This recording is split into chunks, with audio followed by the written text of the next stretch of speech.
Good evening. This is the KDVS 6 o'clock news, and it is 6 o'clock. My name is Tish Graff, and with me is Andy Worth and John O'Flaherty, and Dave Cool has sports. Yesterday, the UC Davis Police Department arrested ASUCD Executive Council member Jim Burns at approximately 4 p.m. at his home in Davis. Burns has been charged with 3 felony counts, which are 2 false bomb threats and 1 count of burglary. The threats were made Monday evening on Freeborn Hall while UC president spoke at a Panhellenic Awards banquet. The police traced the calls to the Davis Food Co-op and to Wellman Hall here on campus. The burglary charge is defined as entering a dwelling with the intent of committing a felony, whether the dwelling is locked or unlocked. Burns was taken to Yolo County Jail with bail set at $3,000. Burns posted the required bail and was released at 10:30 p.m. last night. The maximum penalty for making a bomb threat is 3 years in a state prison or a $10,000 fine. Jim Burns' preliminary hearing is scheduled for March 25th at 9 a.m. In other local news, 18 residents of the Town and Gown apartment complex above Cyclabelle's Eatery signed a letter calling for an invalidation of their lease and refused to pay rent. Last Friday, the County Department of Public Health warned the owners of condemnation. The owners have met health and safety codes by repairing the hazardous stairway, providing adequate outdoor lighting and fire extinguishers, and stopping leakage. One tenant, Victoria Heyman, said, "We are withholding rent payment until a fair settlement has been made."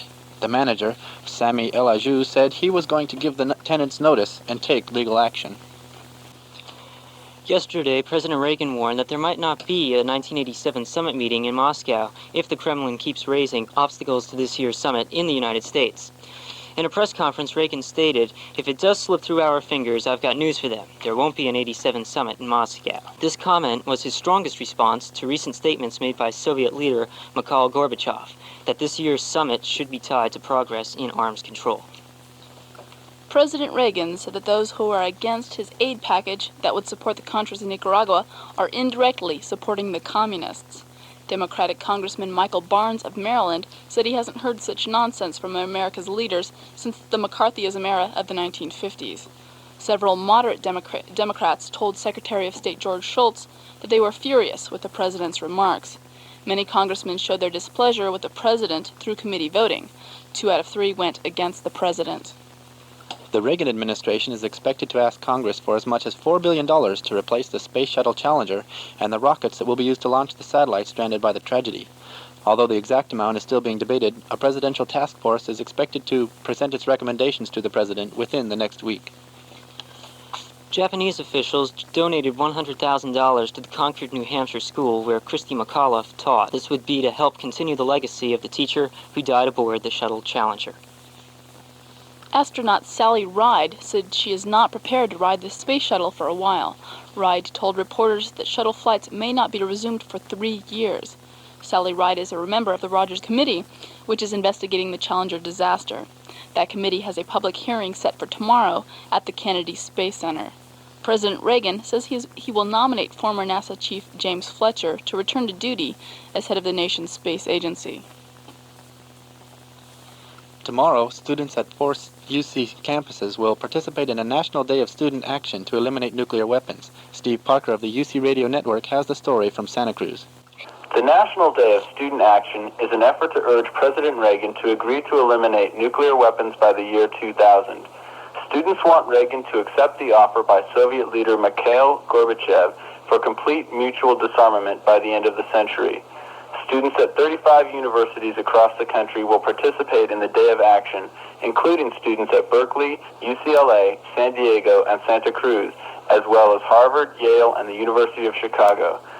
The event has been organized by students at Reed College not as a protest, but more as a lobbying and educational action.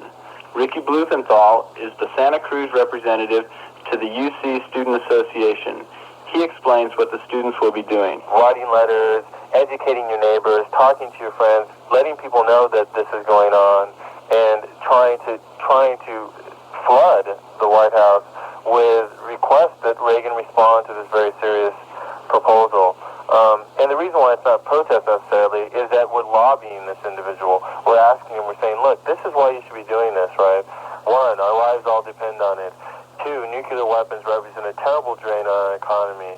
3, it's completely non-productive activity. Once you build a bomb, all all you do is you put it down somewhere and it stays there. That money could be going to feed people. That energy could be going to providing services for people. I mean, there's just so much more that we could be doing with our resources. That's Santa Cruz UCSA Representative Ricky Blumenthal, and I'm Steve Parker for the UC Radio Network.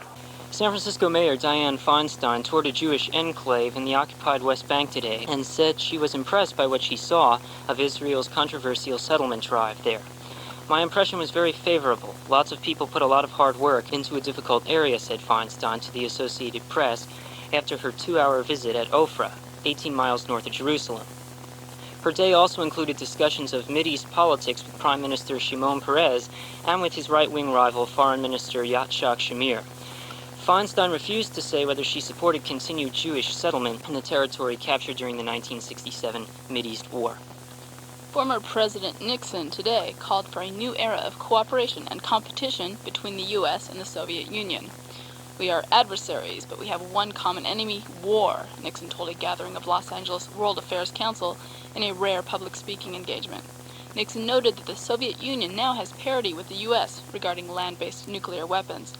The former president shared the podium during his 45-minute speech with longtime friends, publisher Walter Annenberg, industrial Armand Hammer, and a one-time foe, Edmund G. Brown Sr., who defeated Nixon in the race for governor of California in 1967. Falling oil prices seem to be throwing a wrench into the gears of California Governor George Deukmejian's capital improvement plans. The figures aren't small either. They're expected to be in the area of $100 million. The rapidly dropping oil prices are making state officials take a close look at how they are appropriating funds. State officials are making these assessments now. Criticism that Governor Deukmejian based his budget on revenue estimates that were too optimistic is slowly dying. An ABC News magazine survey shows that the average American isn't too certain about the state of the nation's economy. 43% of those polled think that the economy is in good or in excellent shape. 57% think that the economy is in poor shape. The numbers switch around on personal finances, though. 55% think that they are in good financial shape, while 45% feel that their own situation is not so good. A bulletproof vest will not be good enough anymore if you planned on committing crimes in Los Angeles.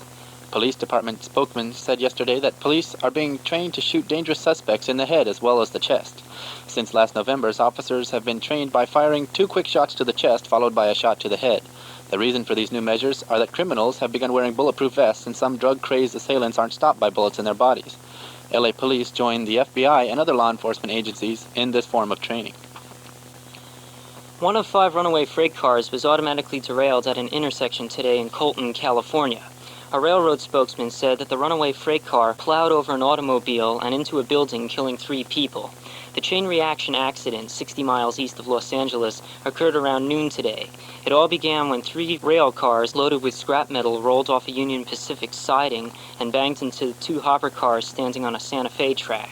All 5 cars rolled 4 or 5 blocks down the track until they reached an intersection. At the intersection, the first car hit a device called a derail, which automatically forced the car off the track. And now, here's Dave Cool with sports.